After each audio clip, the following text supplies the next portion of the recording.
20 tahun lu jadi istri gua. Rasanya nggak mungkin kata-kata itu keluar dari lu. Iya bang, udah 20 tahun. Kagak kerasa ya. Hati aye nih emang cuma diem. Di balik tenangnya tulang rusuk lu bang. Kini pun tulang rusuk lu masih tenang di dada gua. Lu jangan pernah ya coba untuk mencabutnya. Duh, justru elu bang. Elu yang cabut tulang belulang lu sendiri. Di dalam dada lu noh ya bang ya. Tulang rusuk aye tetap sebatang kare bang. Lu hanya ngukul genapnya tulang rusuk gua hanya karena gua ingin meletakkan jabatan gua. Itu terlalu sederhana. Apa bang? Bagaimana lo bisa anggap itu sederhana? Aye nih bang, kagak bisa jadi nyonya wakil lagi. Aye bang, kagak dibolehin gunting pita lagi bang. Aye udah kagak jadi ketua Dharma Wanita di wilayah nih. Aye kagak bisa beli tas-tas mewah seperti itu bang. Aye tuh pengen bang kayak Dede punya mobil Alphard. Aye juga pengen loh kayak si Siti. Pasarnya di mana-mana, punya bisnis sendiri bang. Aye juga masih pengen beli emas intan berlian 24 karat bang. Aye masih pengen pergi ke tempat-tempat mewah, nongkrong-nongkrong cantik ambil ngopi-ngopi bang. Kalau abang mundur dari jabatan, kita bakal jadi kere lagi bang. Anak-anak kita juga bang. Anak-anak kita bakal jadi bego. Kagak bakal lagi disokong nilai sama guru-gurunya bang. Ayo kagak habis pikir sama jalan pikiran abang. Kenapa abang tega sama keluarga kita? Kenapa abang bilang itu sederhana?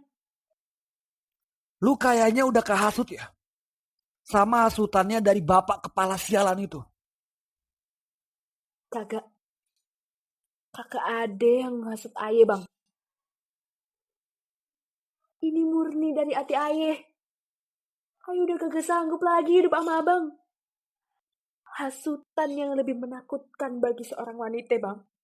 Bahwa dia bakal kehilangan keamanan hidupnya. Bajingan. Bapak kepala udah terang-terangan mengibarkan bendera perang. Baik gua atau mereka yang akan muncul sebagai laki-laki sejati. Lu saksinya. Lu wasitnya. Kalau gua kalah, gua siap nerima gugatan perceraian lu. Bapak Wakil rawuh. Bapak dan Ibu masih ingat kan? Masih sangat jelas dalam ingatan kami, Bapak. Pak dokter inilah yang telah mengobati sakit anak saya. Memberi resep sambil memeleteli baju-baju saudara. Kekayaan-kekayaan saudara. Karena kami tahu Pak Wakil, kalau resep itu tidak kami beli dengan apa yang kami punya, semuanya akan sia-sia. Ya bersyukurlah kalau dengan lenyapnya pakaian bapak dan ibu akhirnya tidak merasa sia-sia. Ya, saya ikut senang. Pasti putra Anda berhasil sembuh walau telah memakan banyak harta dan benda saudara. Saya dan istri saya telah pasrah. Barangkali zaman memang menjelang berakhir. Kami pasrah.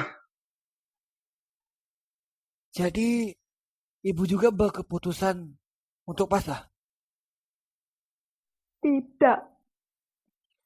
Tidak kalau anak kita mau hidup dan menyambung sejarah, Bapak Wakil. Tapi nyatanya sejarah telah memilih untuk berhenti. Gini ya, Bapak, Ibu, sejarah akan masih bersambung. Kalau saja Anda berdua sedikit lebih optimis. Optimisme kami sangat besar, Bapak Wakil.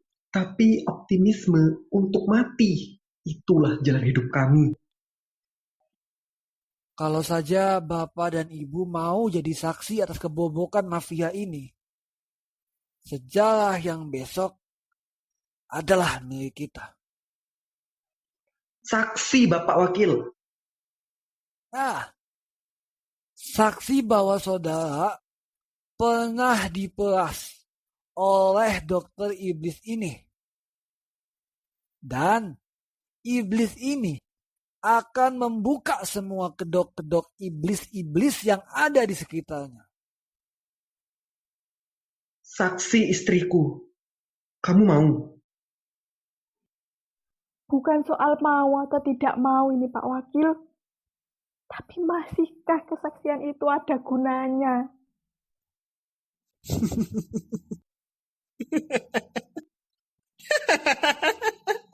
Dengar sendiri kan Pak, apa yang mereka katakan itu benar, itu adalah sebuah fakta. Mungkin apa yang Anda sebut sebagai kesaksian itu hanyalah usaha yang sia-sia Pak. Tugas lu tinggal nunggu waktu. Kapan lu akan diadili. Karena kejahatan lu, kalau sampai tidak ada hakim yang mau mengadili dokter, rakyatlah yang akan bicara. Dokter pasti akan diarak bugil keliling rumah sakit sambil dipaksa menari topeng monyet. Bapak, Diam. Atau kepala lu akan gua tembak dengan pistol kekuasaan. Bapak Wakil, Bapak ini sadar tidak? Sekarang saudara ini sedang bermain-main dengan kekuasaan. Bapak menggunakan Bapak sedang menggunakan jabatan Bapak sendiri untuk mengancam pihak lain. Mulut lu yang kotor masih sempat nuduh orang lain menyelewengkan jabatan. Jijik banget gue dengarnya. Lu masih sempat nuduh orang lain kotor, sedangkan lu sendiri malah basah kuyup di kubangan dalam kotoran. Tapi Bapak Wakil, kalau pistol kekuasaan ini meledak di kepala saya, Bapak Wakil akan menjadi tertuduh dalam suatu tindak pembunuhan. Aduh Pak, ironis loh Pak. Kekuasaan Bapak Wakil yang begitu besar ini hanya dipergunakan untuk membunuh nyawa yang sedikit sekali gunanya.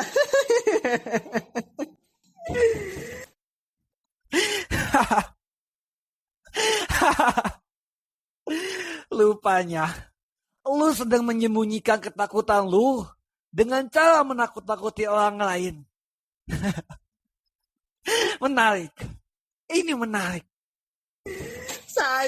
Saya memang takut Pak Wakil. Tapi apakah Bapak sendiri nih gak takut? Ayo. Ini nih, sini. Tembak kepala saya. Maka Kita akan saling menikmati rasa takut kita masing-masing. Siapa tahu, Pak? Siapa tahu saya akan malah terbebas dari rasa sakit ini. Intinya, walaupun kedua pilihan itu, saya akan tetap senang, Pak Wakil.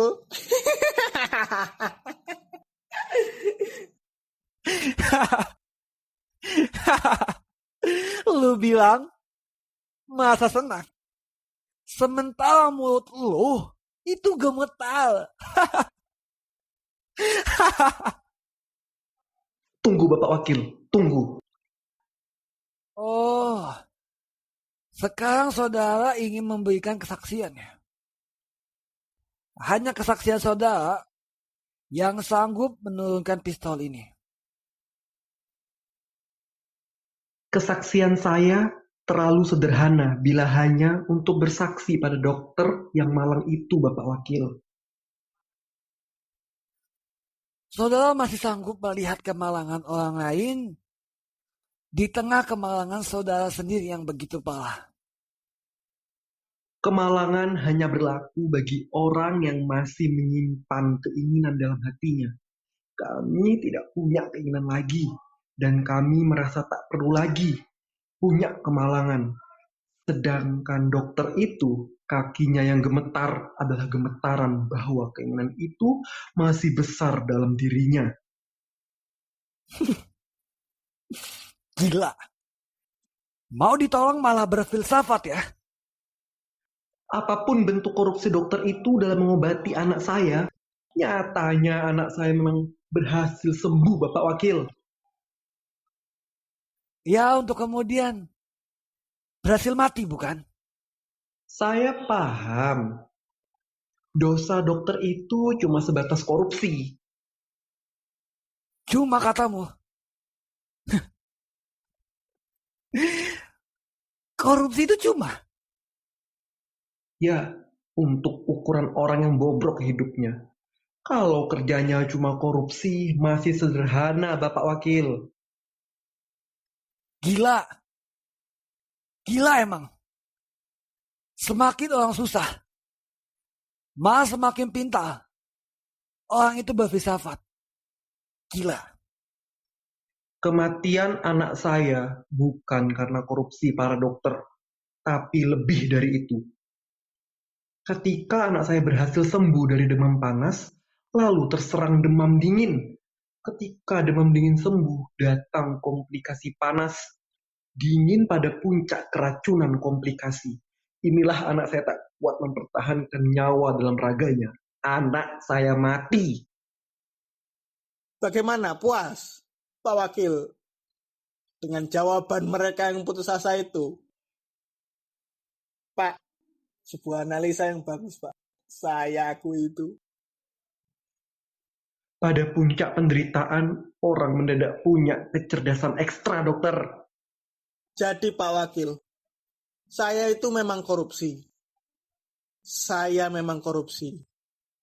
Kejahatan saya itu memang cuma korupsi, Pak Wakil. Artinya, saya melihat sebuah lubang. Sebuah lubang yang memang menggoda untuk saya mainkan. Tapi, asal usul lubang begitu, itu sungguh misterius. Seperti ada begitu saja. Bukannya saya tidak mau menggalinya. Tapi karena saya tidak kuat menggalinya. Lubang itu seperti tiba-tiba ada. Lubang itu ada berkat kerjasama yang baik dari kita semua, Pak Dokter. Asal-usul lubang itu sangat sederhana, Bapak. Berasal dari kesepakatan bahwa kehidupan itu seperti kodrat taplak meja. Tarik sini, bolong di sana. Tarik di sana, bolong di sini. Bukannya seperti itu. Itu sudah hukum alam, Pak Dokter. Maka kalau kita ingin rapat, orang-orang ya harus bolong. Bukankah dokter sebenarnya sangat paham efek samping masing-masing obat? Jawab saja. Mari kita jadikan penyakit ini sebagai penjahat ramai-ramai. Saya tidak tahu, Bapak Kepala. Nah, artinya Bapak dokter ini tahu bahwa anak yang demam bisa sembuh oleh resep dokter, tapi harus punya penyakit lanjutan berupa demam dingin. Begitu kan? Iya Bapak Kepala. Iya Bapak Kepala. Nah, semakin penyakit-penyakit itu bersambung, tentu saja dokter semakin menikmatinya, bukan? Saya Bapak Kepala, saya menikmatinya. Saya benar-benar menikmatinya. Jujur saja, kamilah pencetak sambungan-sambungan itu, dokter. Sambungan itu bagian dari mata rantai kita selama ini, yang sangat tidak bisa pisah satu sama lain. Kami mengerahkan semua profesor-profesor untuk bekerja dan memeras otaknya, untuk mencari dan terus mencari. Bila sudah ketemu, kamilah yang memakainya. Mereka mirip sekali dengan seniman, yang tidak peduli apa-apa yang diperbuatnya. Yang penting adalah kepuasan batin. Biadab. Baginya kepuasan batin, bagi kami juga kepuasan batin. Hanya saja bentuk kepuasan batin kami lebih lengkap, yakni lahir dan batin. Begitu ya saudara-saudara. Satu virus dianggap menimbulkan satu penyakit, dan satu penyakit seharga lapangan golf. Kenapa kami tidak menciptakan banyak virus dan banyak penyakit? Kami akan kaya. Bajingan. Biadab. Tunggu Bapak Wakil, tunggu. Minggir. Kata gua minggir. Minggir. Bapak Wakil sedang melawan kekuatan yang tidak punya lawan. Biarkan mereka menang untuk kemudian mati karena kemenangannya sendiri. Saya sedang emosi. Saya butuh saksi. Tidak butuh filsafat. Bapak Wakil, bagaimana kita mengukur kalah dan menang kalau sebuah pertarungan berjalan tanpa lawan? Tanpa lawan katamu. Bapak Wakil bukan lawan mereka. Lawan mereka adalah kami, saya dan istri saya, atau kaum saya dan kaum istri saya. Atau dalam bahasa lain rakyat. Objek mereka adalah rakyat. Tapi sebagaimana hukum alam dan hukum lingkungan, bahan tambang jenis apa saja akan habis begitu menjadi korban kerasukan. Keringat kami telah diperas untuk air minum mereka, tanpa kami diberi cukup gizi untuk keseimbangan metabolisme kami. Seekor kambing saja disabitkan rumput sebelum disembelih, tapi kami tidak. Akhirnya kami terpaksa harus habis. Sabar. Sabar, saudara. Saudara telah berubah jadi gila karena tekanan penderitaan. Tidak. Kami benar-benar habis. Dan sebentar lagi kami akan menyusul mati. Jadi ya inilah rakyatnya cuma 2, para pejabatnya begini banyak. Jadi kami tak mungkin lagi bisa dijadikan objek pemasaran. Silakan bapak-bapak yang terhormat ini saling peras sendiri. Dan tidak mungkin bukan. Mari istriku, kita mati saja, hidup kita telah selesai. Wis, mbuh, arek ngudar aja kan ngoceh. Kalian pikir kami akan terpengaruh pada omongan kalian? Hah, seperti itu? Lalu merubah pikiran kami. Begitu tuh mau kalian? Hei, jangan bermimpi saudara. Silakan kalian menjalani kematian dengan cara kalian sendiri. Mau enaknya bagaimana? Silakan. Mau dengan cara yang happy-happy, super happy, atau dengan happy puppy. Aku tidak peduli. Saudara-saudara, mari kita nikmati teori khusus-khususan kita dengan berpesta-pesta, dengan bersukaria, dengan berhappy-happy.